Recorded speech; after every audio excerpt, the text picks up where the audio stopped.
Bonjour à tous, c'est Ophi du blog Normal Paranormal. Aujourd'hui je fais cette petite vidéo afin de vous aider à dévoiler vos dons psychiques, vous donner quelques petites astuces. Voilà, j'espère que ça pourra vous rendre service. Alors tout d'abord, il y a différentes catégories par rapport aux dons. Vous faites peut-être partie de plusieurs d'entre elles. Tout d'abord, il y a la cartomancie, l'art de tirer les cartes. Alors pour ça, c'est simple. Le meilleur moyen en fait de savoir si vraiment vous avez un don, vous avez quelque chose, et de vous tester bien entendu. Donc en général, les personnes qui tirent les cartes sont celles également qui ont eu des flashs depuis leur enfance ou depuis un événement qui est survenu brutalement de leur vie.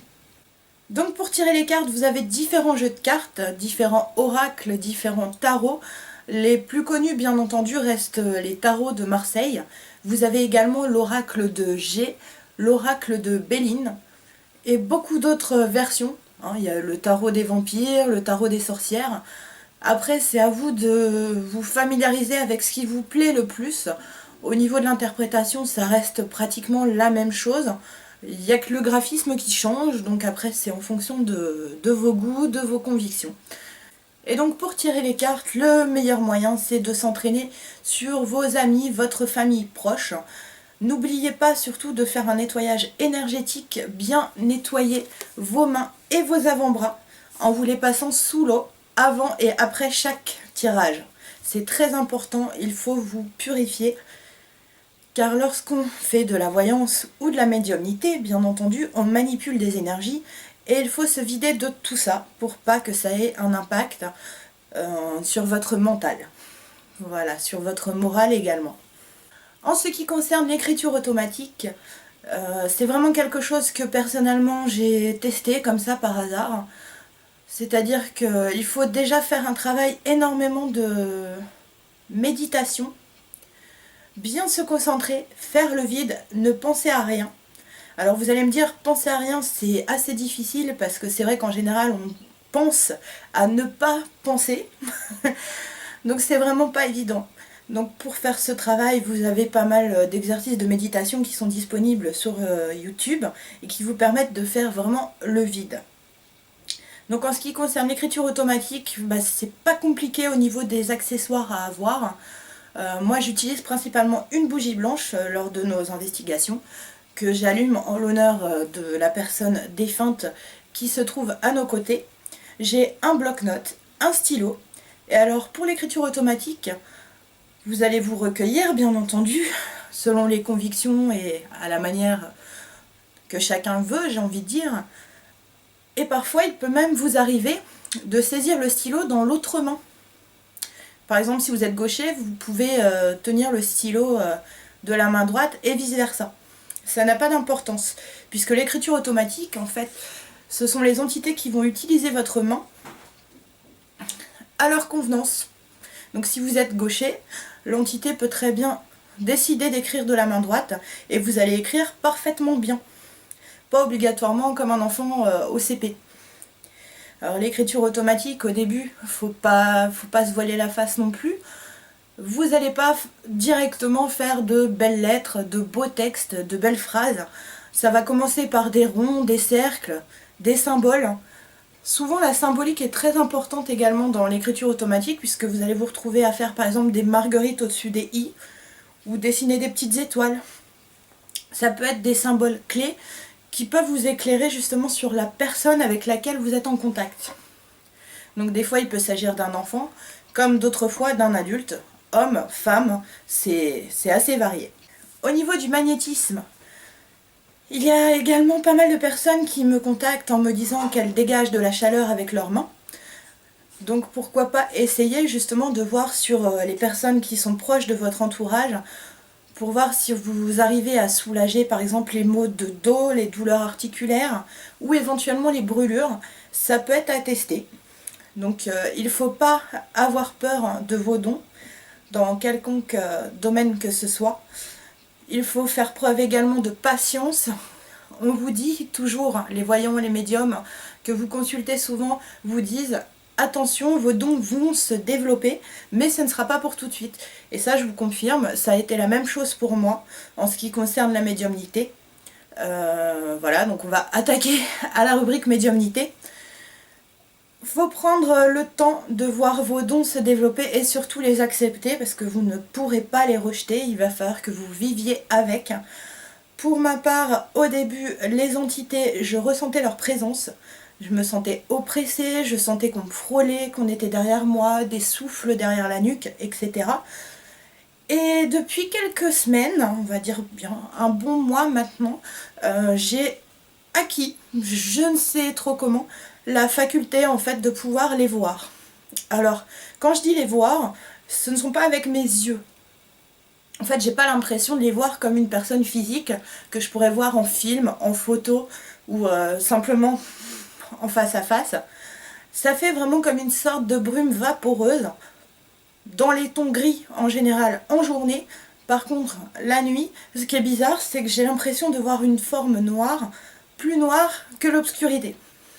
Tellement c'est épais, tellement c'est concentré. Vraiment, c'est une impression assez dérangeante au départ. Et puis après, on s'y fait. De toute façon, on se dit qu'on n'a pas le choix. Donc, il faut faire avec ce qu'on nous a donné. Et au niveau des dons, c'est un travail au quotidien. Donc, si vous avez les facultés de tirer assez aisément les cartes, de faire de l'écriture automatique en ayant obtenu des réponses, ou également, pourquoi pas, de la radiesthésie via un pendule, entraînez-vous, n'ayez pas peur et surtout effectuez bien un nettoyage pour vous purifier après. Concernant les ouvrages que vous pouvez utiliser afin de vous aider à développer vos capacités psychiques, je vous conseille ce livre. Donc Développer vos dons psychiques de Philippe Kerform. Vous pouvez le trouver à la librairie de l'inconnu, boutique ésotérique à laquelle nous tenons tout particulièrement, qui se trouve rue du Cherche Midi à Paris. Mais vous pourrez sûrement également le trouver sur internet. Donc ce livre-là est très complet. Il vous propose plein d'exercices, notamment méditation. Et bon, il coûte une vingtaine d'euros. Normalement son prix c'est 22 euros. Voilà, mais ça vaut vraiment le coup. Ça c'est Ced qui se l'est procuré en fait pour travailler dessus et ça marche très bien. C'est très très efficace. Concernant le don d'incorporation, c'est vraiment quelque chose qui vous fait très peur à la majorité d'entre vous parce que ça se produit toujours au moment où vous vous y attendez le moins. L'incorporation, qu'est-ce que c'est? C'est quand les entités passent dans votre corps pour exprimer leur état d'âme, véhiculer un message, faire passer leur ressenti.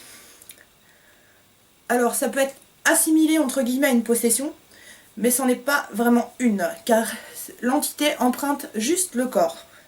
Elle s'en va aussi facilement qu'elle est arrivée, à la différence d'une possession où l'entité s'installe et mange, entre guillemets, la personne de l'intérieur. Donc pour tout ce qui est cas d'incorporation, c'est vrai que ça peut être très très flippant, j'ai envie de dire. Vous pouvez du jour au lendemain vous retrouver en petite fille, en petit garçon, en grand-père, en grand-mère, etc. En fait, l'entité vient vraiment à l'intérieur de vous. Même si vous êtes un homme, vous pouvez vous retrouver d'un seul coup avec une voix de petite fille et à agir comme telle. Idem pour un grand-père, une grand-mère. C'est très impressionnant, mais il faut apprendre à vous lâcher, à lâcher prise et surtout être entouré, on va dire, quand vous faites des séances de spiritisme ou des investigations paranormales. Bien que je vous le dis, je vous le répète, hein, le spiritisme c'est quelque chose de très dangereux qu'il ne faut pas pratiquer seul et sans être accompagné de connaisseurs. Pour la simple et bonne raison que le spiritisme ouvre des portes que vous ne pourrez jamais refermer.